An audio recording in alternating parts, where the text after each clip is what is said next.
Nagpaandama ang Office of the Ombudsman nga dako ang manginsalabton pananglitan mapamatudan sa investigasyon nga moro-moro lang ang lukpanay sa Senado sang Miyerkules ang gabi agud nga makapalagyo si Senator Ronald Bato de la Rosa.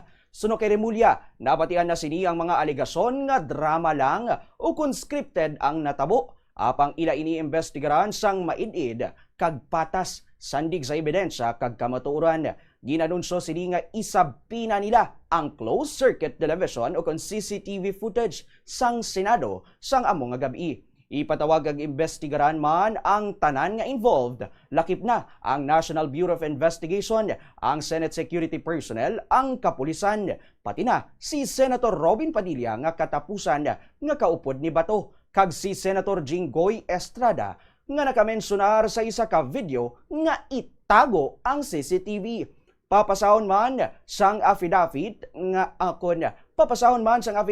mga media personnel nga present sang natabo ang shooting incident agud nga ilang mapatpat ang detalye nga ila nasaksihan kag mapasa man nila pati ang footage nga ila nga na-record. Pananglitan mapamatud-an suno kay Remulla nga may mga tawo pati na mga senador nga nagbulig agud nga makapalagyo si Bato. Magapangatubang sila sang kaso nga obstruction of justice. Well, we will find out. That's why we are conducting the investigation.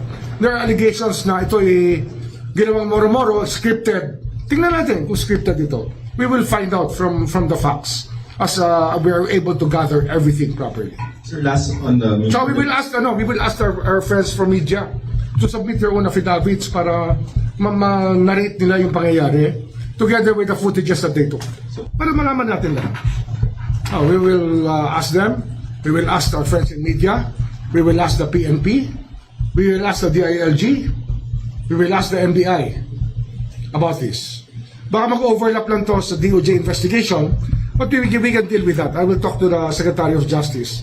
Kahit i-joint namin to na investigation, pwede. Wala akong problema ron. Kaya lang nga, syempre, the NBI is under the DOJ. Baka mas maganda kung dito talaga nakasentro yung investigation, but they will be assisting us in that regard. Si Ombudsman Boying Remulla.